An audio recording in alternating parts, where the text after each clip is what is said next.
गुरु तुम हो ज्ञानी ज्ञान के दाता, मुनि गुरुवर को करके प्रणाम गाऊं मैं सुबह शाम। पुलक सागर एक नाम एक नाम। इस कार्यक्रम के पुण्यार्जक परिवार हैं श्रीयुत विनोद जी सीमा जी जैन फांदोत उदयपुर, उपाध्यक्ष जिन शरणम तीर्थ ट्रस्ट एवं राष्ट्रीय अध्यक्ष पुलक मंच परिवार, लव जिशिका जैन, अर्चिश हृदय जैन, SRG ग्रुप उदयपुर। प्यारी प्यारी भव्यात्माओं, दुनिया में बहुत सारे मंत्र हैं। कुछ मंत्र हैं, कुछ महामंत्र हैं।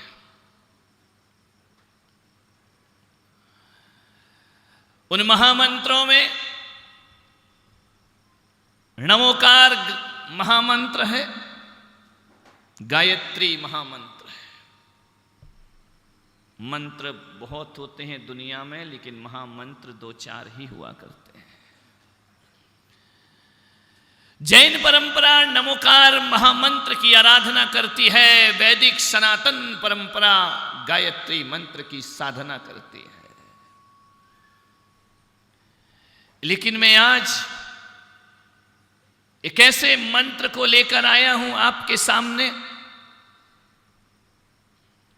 कि जिस मंत्र को बोलने से जुबान मीठी हो जाती है, जिस मंत्र को सुनने से कानों में अमृत घुल जाया करता है, जिस मंत्र के बिना जीवन नहीं होता है, जिस मंत्र के बिना जिंदगी जीने लायक नहीं हुआ करती है, और जिस मंत्र के बिना आदमी से जुड़ नहीं सकता है, और जिस मंत्र के बिना ना तो परमात्मा से रिश्ता बनता है, जिस मंत्र के बिना ना गुरु शिष्य का न पारिवारिक रिश्ते बनते हैं, वह महामंत्र यदि कोई है इस जीवन का, तो मैं कहता हूं कि नमोकार महामंत्र होगा, गायत्री महामंत्र होगा।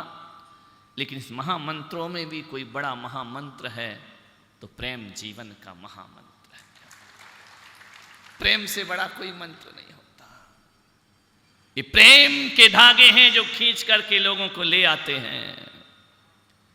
ये प्रेम ही सब कुछ है दुनिया में। प्रेम नहीं तो कुछ नहीं। जीसस ने कहा लव इज गॉड, प्रेम ही परमात्मा है। मीरा कहती है इरी में तो प्रेम दीवानी मेरा दर्द न जाने। रहीम कहते रही मन धागा प्रेम का मत दी जो चटकाए, तोड़े से फिर ना जुड़े और जुड़े तो गांठ पड़ जाए। ढाई आखर प्रेम का पढ़े सो पंडित होए, कबीर कहते हैं। महावीर ने भी कहा कि जहां प्रेम नहीं वहां कुछ नहीं हुआ करता है। मैं आपसे निवेदन करता हूं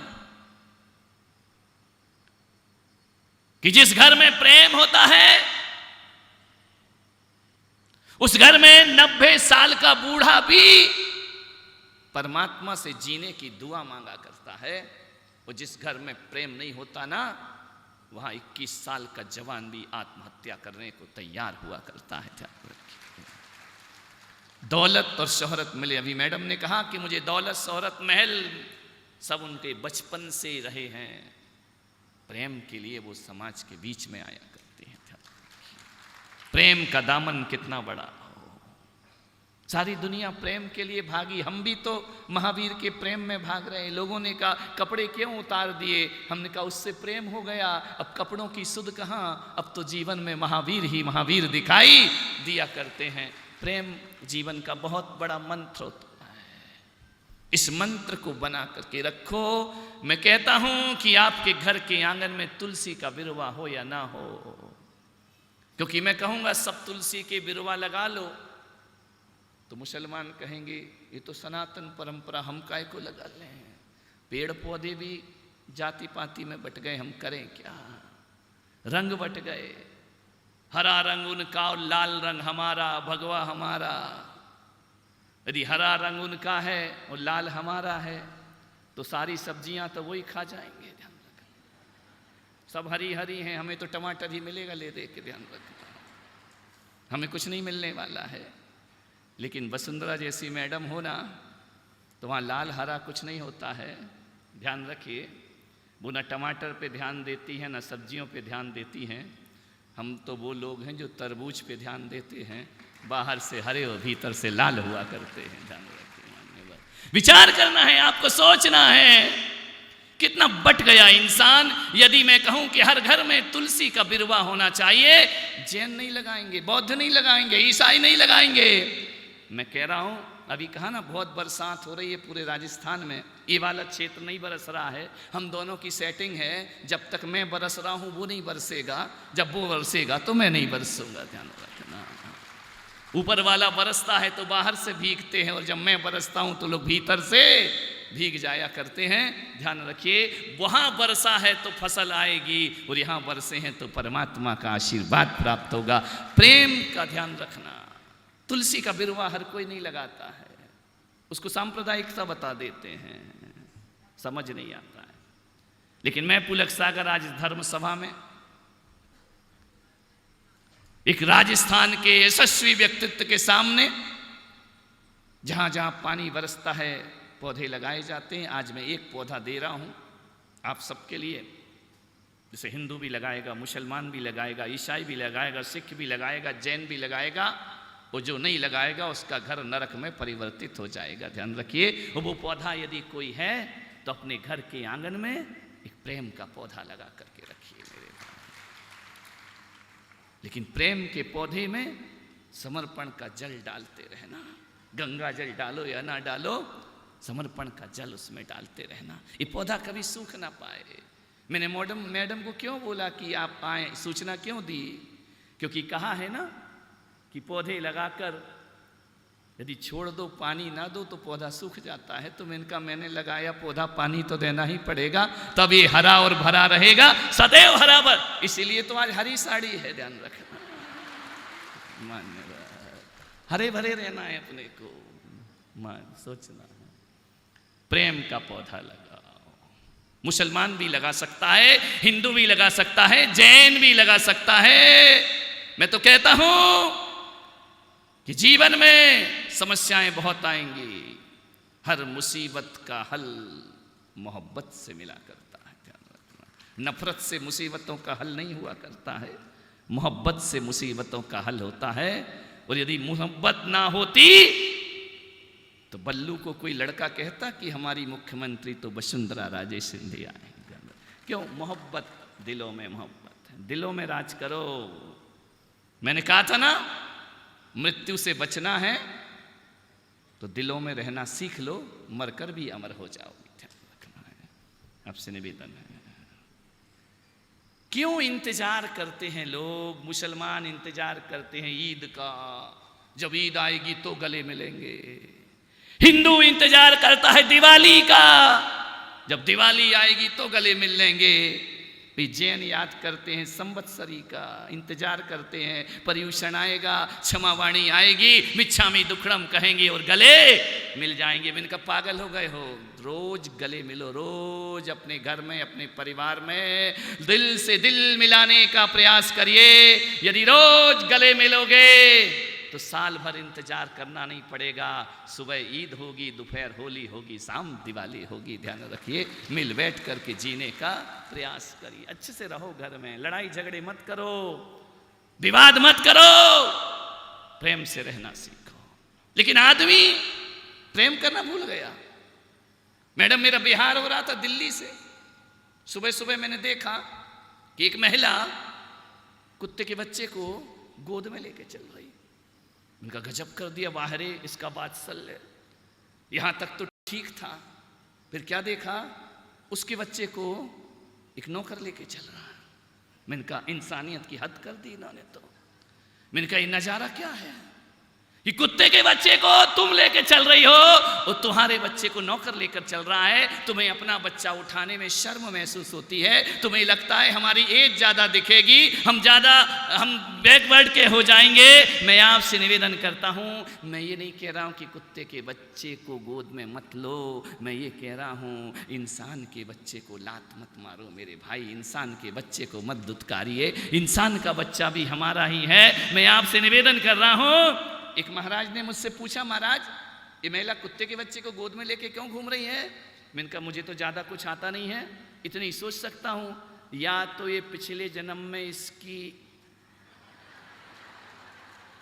ऐसी बातें आपको डायरेक्ट समझ में आती है, या तो ये पिछले जन्म में इसकी माँ थी, या फिर अगले जन्म में बनने की तैयारी। कुत्ते के बच्चे को डंडे मत मारो, लेकिन इंसानियत से नफरत मत करिए मेरे भाई। हमारे घर में कुत्ते के लिए बिस्किट है, महंगे महंगे बिस्किट है, दूध पिलाया जाता है, महंगी साबुन से नहलाया जाता है, खुद के बच्चे को आया नहलाती है। अरे नादान पागल हो। मैंने देखा ना केशरिया नाथ के मंदिर में घड़े भर भर के दूध चढ़ाया जाता है, दूध से अभिषेक होता है। करो, मेरा विरोध नहीं है, और मैं विरोध करूं क्यों, लेकिन मैं इतना जरूर कहता हूं कि घड़े भर भर के केशरिया नाथ को दूध चढ़ाने वालों, पड़ोस में कोई बच्चा भूखा हो तो एक गिलास दूध हमारे घर में जरूर होना चाहिए, उसके घर तक भी पहुंचाओ दूध। 56 प्रकार के भोग लगाने वालों, कोई गरीब बाजू में है तो एक थाली भोजन वहां भी पहुंचाइए, तो तुम्हारा जीना सार्थक होगा। नहीं तो व्यर्थ हो जाएंगी ये पूजाएं। माथे पर चंदन का तिलक खींचते हो ना, तिलक के साथ कभी सोचा है कि बाहर किसी का जख्म है, उस जख्म पे मलहम लगाना भी सीखो मेरे भाई। मैं आपसे निवेदन करता हूं कि जो शीतलता माथे का चंदन नहीं देता, वो जख्मों की मलहम हमें शीतलता प्रदान किया करती है। यह भी आदमी का फर्ज है, यह भी इंसान का फर्ज है। मैं आपसे निवेदन कर रहा हूं, एक घर के 2 भाई एक थाली में भोजन नहीं कर पा रहे हैं, एक मकान के अंदर रह नहीं पा रहे हैं। छोटे होते हैं तो बड़ा प्यार करते हैं, बड़े होते हैं तो दुश्मन हो जाते हैं। सोचना है, छोटी सी जिंदगी है, टकरार किस लिए? छोटी सी जिंदगी है, टकरार किस लिए? रहते हो दिलों में, फिर दीवार किस लिए? ध्यान रखना, दिलों में रहकर भी दीवार खड़ी करते हो। 2 भाई आपस में बोलते नहीं। मेरा आगरा में चतुर्मास था, संवत्सरी का प्रोग्राम हुआ, सब गले मिले, 2 आदमी गले नहीं मिले। तुम मिच्छामी दुक्कड़म तो ऐसे करते हो जिससे दोस्ती है, जिससे लड़ाई, उसकी तरफ तो देखते ही नहीं हो। ध्यान रखना, जिससे दोस्ती करना, जिससे दोस्त हैं, पुराने चेहरा देख कर ये मेरा खास मिच्छामी दुक्कड़म, उत्तम क्षमा। अरे पागल, किसे क्षमा कर रहा है? क्षमा उसे कर जिससे साल भर झगड़ा किया है तूने, क्षमा उसे कर जिससे अनबोला रहता है। तुम दोस्त देख करके क्षमा मांगा करते हो। मैंने देखा कि पूरे पंडाल में सब गले मिले, 2 आदमी गले नहीं मिले। मैंने चतुर्मास के आयोजकों को बुलाया, मैंने कहा 2 आदमी गले क्यों नहीं मिल रहे? सब मिल रहे। बोले महाराज वो नहीं मिलेंगे। मैंने कहा क्यों? बोले नहीं नहीं।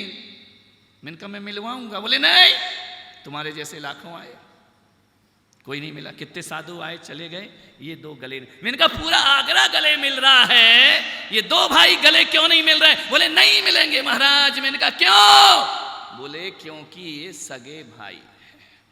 देखो इंसानियत की दुर्दशा। ये सगे भाई हैं, एक ही माँ से पैदा हुए हैं, ये आपस में कभी मिले। वो दुर्भाग्य तो देखो उनका कि दोनों ही मेरे चेले, दोनों भाई मेरे लिए पे जान छिड़कने वाले। कार्यक्रम के बाद मैंने बुलाया, मैंने कहा एक बात बताओ, तुम लोग आपस में गले क्यों नहीं मिले? उन्होंने कहा महाराज सब कुछ हो सकता है, आप जो कहेंगे हम करेंगे, हम आपस में बोल नहीं सकते। मैंने कहा क्यों? सगे भाई हैं। तो मैंने कहा बोल नहीं सकते? बोले नहीं, आप जो आदेश। मैंने कहा तुम मेरे भक्त हो? बोले पक्का भक्त हो, जान दे दूंगा।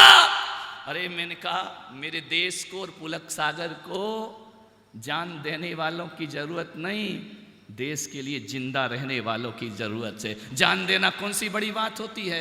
एक फंदा लगाओ, 2 मिनट में काम खत्म हो जाता है। जान देना कोई बड़ी बात नहीं है, जीवन देना देश के लिए बहुत बड़ी बात हुआ करती है। जिंदा लोग चाहिए, जिंदा 4 और मुर्दा हजार, 4 जिंदा बहुत है, ध्यान रखना है आपको, विचार करना है। इनका मरो मत। तो बोलिए आदेश करिए। इनका पर्युषण पर्व भी समाप्त हुए हैं। तुम लोगों ने 10-10 दिन के उपवास किए हैं, आहार छोड़ा है, पानी छोड़ा है। मैं समाज से आग्रह करूंगा, पर्युषण पर्व फिर आने वाला है। ये माताएं बहनें बड़ी तपस्या करती हैं जैन दर्शन में, 150 लोग 10-10 दिन के उपवास करते हैं। मैं आपसे निवेदन करूंगा कि उपवास में तुम लोग भूख सह लेते हो, प्यास सह लेते हो। मैं पुलक सागर कहता हूं, इस बार ऐसा पर्युषण करना कि भूख प्यास सहो या ना सहो, घर में किसी की 2 बात सहन कर लो। इससे बड़ा उपवास दुनिया में कोई दूसरा बात सहन नहीं होती। 2 बात किसी ने कह दी, बर्दाश्त से बाहर हो जाया करता है। भूख सहन करना ही उपवास नहीं, बातें सहन करना भी उपवास हुआ करते हैं। मान्यवर, हम लोग कितनी बातें सहते, इनका और हमारा एक ही रास्ता है।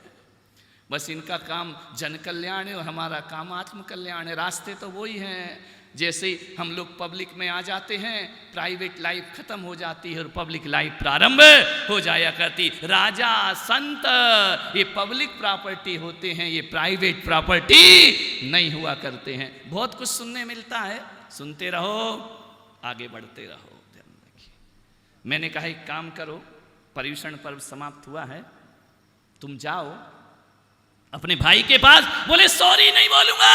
मैंने कहा बिल्कुल नहीं, कसम है तुझे मेरी, यदि सॉरी बोला तो फिर तो बोले सब कर सकता हूं, माफी नहीं मांगूंगा महाराज। मैंने कहा बिल्कुल नहीं मांगना बेटा, मैं ऐसी बातें सिखाता भी नहीं हूं किसी को माफी मांगने की, क्योंकि माफी दुश्मन से थोड़ी, आजकल तो माफी दोस्तों से मांगी जाती है। मान्य। तो बोले क्या करना है? मैंने कहा कुछ मत करना। बोले महाराज 10 साल हो गए, उस गली पे निकलना बंद कर दिया है हमने। मैंने कहा बहुत अच्छा काम किया, द्रौपदी मुर्मू तुम्हें पद्मश्री का अवार्ड देने वाली है, इतना अच्छा काम किया तुमने।